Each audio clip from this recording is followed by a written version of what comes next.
think I realized a big problem with dating that a lot of dudes, and probably even women have too, is you get this kind of like idealized future in your head of yourself where you go, um, oh, I'm gonna be so awesome in like a couple years. Like, you know, I should really just date then because it'll be easier to get, the type of person I'm looking for. Like, right now I'm still in like work mode. I'm still trying to like get there. And so we like a lot of times it's just like I'm not gonna date right now because I'm working on myself, and you know what I mean. But it's like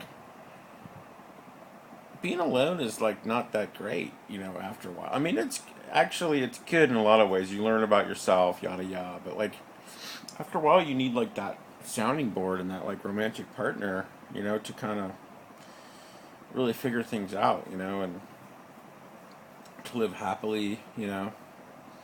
And I think for me, like I've spent a lot of my life. I've never really been like completely alone because I've always had like friends and family and stuff. But like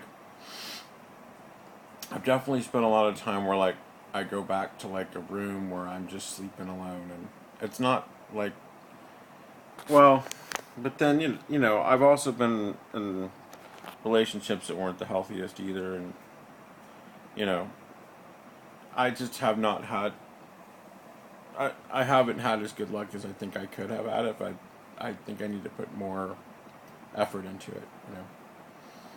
I think I spent a lot of time in my life just thinking that things are just going to fall into my lap, and was kind of lazy about stuff. And I think I'm not trying to make excuses, but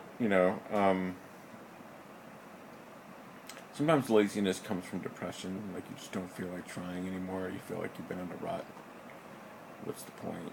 And the whole point is to push yourself past that, which I think I do a pretty good job of now. Like I don't let myself stay miserable very long. Like I'll even like if I feel bad or something, I'll go on a run, or I'll just do something to shake myself up. So I learned that. Like I think like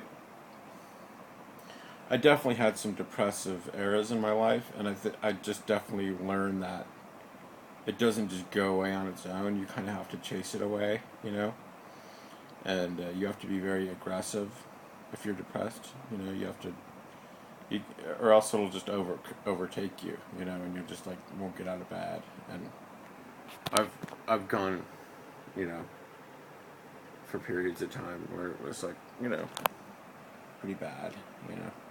More in my late teens, actually. I think like probably my worst depression was probably around 17, 18, 19. Then, I came to India when I was 18, and I think that was actually good for me while I was in India. But then when I went back, it was almost like I was like, why did I go back? Damn.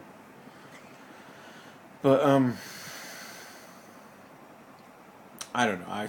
I don't know what kind of point I'm trying to make. I know I ramble a bit, but sometimes I just have to do that kind of Jack Kerouac uh, stream of consciousness to get to what I'm really trying to say. And what I'm trying to say is don't wait till you're your perfect self because you'll never be your perfect self. You know?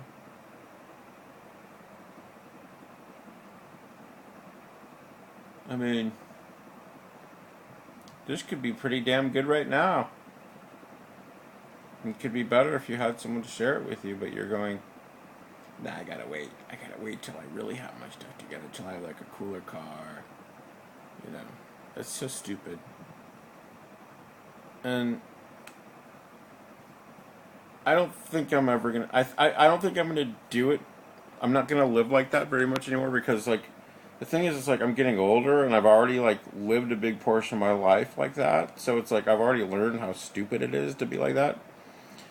So I kind of feel like, I mean, you know, hopefully I'll live to like be like 80 or something like that. So like hopefully like the second part of my life I'll take more chances, and I'll be more dynamic. I mean, I've taken some chances, but there's definitely a lot that I've just kind of like let float through my hands. He's like, it must not have been meant to be because it didn't just fall into my lap. And, you know, it's like I have been lazy in that way, but I'm not a lazy person in general. I mean, um, lazy person doesn't just get up and jog 10 miles or whatever, or like, I do a lot of kind of crazy shit like that. But like at the same time, I've let depression overtake me or discourage me to the point where I didn't, or just low self esteem to where like I didn't ask some girl out, then she's like, "Oh, you totally could have asked me out." Like, like a couple years later, I'm like, "Oh, what a dummy I was," But like, you have to like, you have to feel good about yourself, and it takes a lot of work. Some people are just naturals. They're just like, you know, been feeling good about themselves since day one. You know, I felt good about myself until I was like 12 or 13, and then, you know, I don't know, psychological issues and teenagerhood fucked me up. So, but it's time to get over it. I've been like nursing my wounds for a long time, and I don't want to do it anymore. I don't want to feel sorry for myself. Um, but the problem is sometimes I can get callous towards other people because of what I've gone like. Just be like, get over it, like not really say that, but sometimes I'll think that just because like I'll feel like I've gotten over my issues, you should get over yours too, and it's like I totally don't think that's good to think like that, but sometimes we think in ways that aren't good, and we just have to realize it. So, toodaloo.